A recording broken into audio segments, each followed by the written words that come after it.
Apathy is death, worse than death, because at least a rotting corpse feeds the beasts and insects. It's a very convincing argument, isn't it? You have the ability to do something, but instead you stand there and do nothing. You take up space and resources and produce nothing. You're like Darth Nihilus, you destroy what you don't create. You're guilty of the sin of sloth. That's one interpretation of it, at least. Many discussions on Kreia eventually lead to this scene being brought up. But no matter how you interpret Kreia's words, there's only one problem. Atten, I've had enough of your snide contempt. Stay out of this, Beodur. This is a personal dispute between Atten and myself. Did you catch it?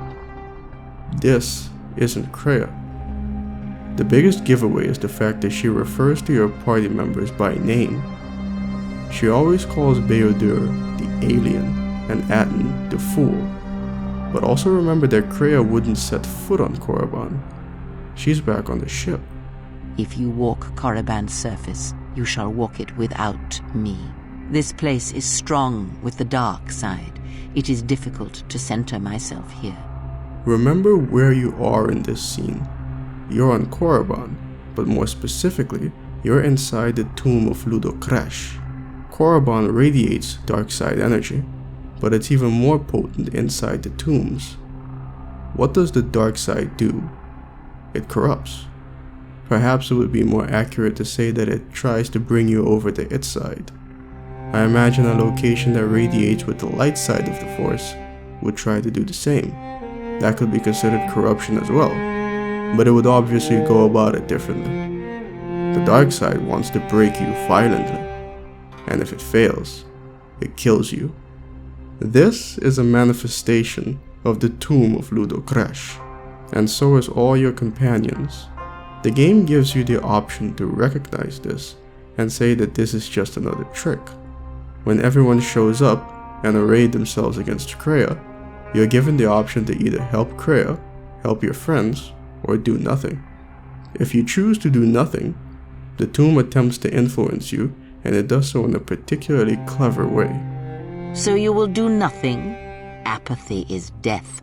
The Cambridge Dictionary defines apathy as behavior that shows no interest or energy and shows that someone is unwilling to take action, especially over something important. But can you really say that the exile is being apathetic in this scene if she does nothing? She recognized that what's happening isn't real, it's a setup. Notice what happens when you do pick a side. I will be honest with you. I have fallen to the dark side. Does this change your decision? If you side with Kreia under the guise of anyone can and should be redeemed back into the light, you receive light side points. If you side with your friends, you of all people would judge me so. Am I not worthy of redemption? And kill Kreia under the guise of you've been manipulating me, you dark side witch. It's about time I end you. And you strike her down in anger, you receive dark side points. The whole point of this tomb is for you to receive those dark side points. But the Force itself wouldn't care if you receive dark or light. These dark and light side scales are tilted due to someone's state of mind. Kreia meditated to center herself. She needed to keep her mind in balance. Listen to what Vizaz says before confronting Darth Nihilus. What happens now shall not be done out of hate or revenge, but for the sake of all life. She did what she did, not because Nihilus killed her people and then made her a slave. She came to terms with what happened, and now she will stop Nihilus for the preservation of life. That was her mindset. Like I mentioned before, Kreia refused to set foot on Korriban because it is difficult to center myself here. If you had traveled to a planet that was a Force nexus for the light side of the Force, she wouldn't set foot on that either. No matter which side you fall into, you open yourself up to the Force. If the exile wasn't a wound in the Force, choosing a side in this situation would have been more harmful than doing nothing. So taking the situation into regard, realizing that this is a trick, There's nothing to gain by picking a side, and instead, there might be more to lose. She consciously decided that the best course of action in this instance was to do nothing. There's a difference between apathy and choosing to do nothing. Do you remember the stories I told in Charity about giving money to impoverished people? If I had decided not to give them anything, then that would have been my choice, and I would have a reason as to why I didn't. It may not even be a very good reason, but it was a reason nonetheless. If I had walked past them and their existence barely registered with me, or I just say, whatever, it doesn't matter, that would be apathy. Like force alignment, the dichotomy between apathy and purposeful inaction comes down to a person's state of mind. But the Tomb of Ludocrash is telling you, no, this is apathy, and apathy is bad, apathy is death, worse than death, because at least then you can serve some kind of purpose. It instills doubt. It can make you go, you have a point. Maybe I really should have done something, anything. It instills regret. You don't get a second chance, you've already made the decision. By the end of this entire trial, the exile can tell Kreia that she doesn't think that this experience will change her for the better.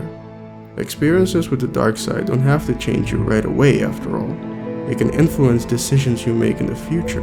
You may find yourself in another situation where doing nothing may be the best course of action, but this experience may make you doubt that, and you could end up deciding to do something or picking a side, and you end up causing more harm. But Kreia suggested that the exile go through this experience because it is valuable. Never doubt what you have done. Be mindful of situations. Think things through. Get some advice if you need to. And when you make a decision, even if the decision is to abstain, don't keep second guessing yourself. If it turns out you made a mistake, then learn from it. This ordeal also gave the exile perspective on things. As she stuck by her principles, but is she willing to admit that mistakes were made regardless? Maybe certain things could have gone differently. Is she ready to put herself first? Within reason, of course. No extremes of only caring about herself or only caring about others. Recognize where your true loyalties lie, to the galaxy and yourself. Do you speak of all your battles? Or are there some you wish to forget? And finally, can she let go of her past and face the future?